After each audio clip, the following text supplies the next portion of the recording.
یەکێکی تریان ئەوەیە کە ئێمە باوەڕمان وابێت کە کردگارێک هەیە ئەزەلی و ئەبەدی. ئەزەلی و ئەبەدیەکە ئەوەیە کە وجودێکی هەیە پێش وجودی ئەم شتانەی، چونکە ناشکرێ بڵێن ئەم وجودە احتیمالی کردو سەر وجودێکی تر، یعنی هەروەکو ئەوەی کەوتمان خالق و مەخلوق ناشێ یەک بن، ئەشە خالق صفەتی خالقەتی خۆی هەیە، مەخلوقی صفەتی مەخلوقەتی خۆی هەیە، کەوابوو ناشێ ئەم وجودە عەدەمێ دروستی کردوێ، هەروەها ناشێ کە بڵێن ئەگەر وتمان وەکو ئەڵێن سروشت خۆی خالقی گردوونەکەیە، ئەبێ بڵێن سروشتەکە خۆی چۆن بەو عەشوائیەتێ دروستی کرد، چونکە ئەمان ئەڵێن ئەم زەڕانەی گردوون خۆی،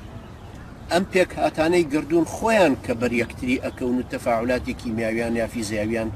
لێ دروستە بێ وجودێک بەو شێوە دێتە پێش. ئەمە بەڕاستی شتێکی زۆر نامەنتەقیە، زۆر دوورە لە عەقڵی ئینسانیش. ئەگەر ئەم سیفەتانەی کە ئەوانەیڵێن ئەڵێن وجود هەمووی خالقێک سروشتێک دروستی کرد، بەڵام ئەم سروشتە عاقڵە، ێ باشە ئەم سروشتە چۆن ئەمە عینەکە، ئەم عینەکە چۆن نەتوانێت عینەکێکیکە دروستکە، ئەم عینەکە چۆن نەتوانێت ئەم قەڵەمە دروستکە،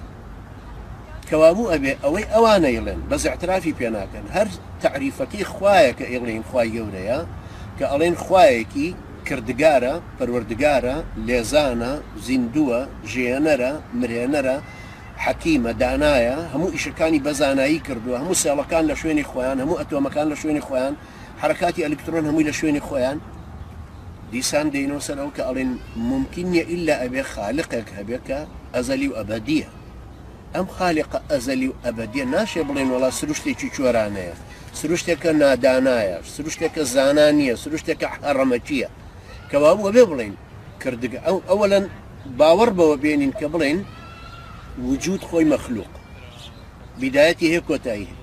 چونکە هەر شتێکی دائیری بگری، بۆ نمونە ئەمە بازنەیە،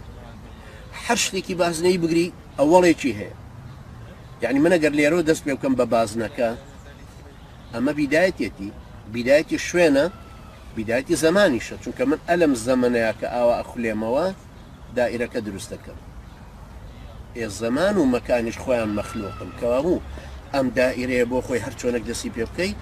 سەرەتای هەیە و کۆتاییشی هەیە. ئەوەی کە نابێت سەرەتا و کۆتایی هەبێ ئەوەیە کە حتمەن ئەم کردگارەیە کە نە سەرەتای هەیە نە کۆتایی هەیە. ئەمە یەکێکە لەو خاڵانەی کە ویسمان عەقڵی تیا بجوڵێنین بۆ ئەوەی ئینسان بیری لێ بکاتن.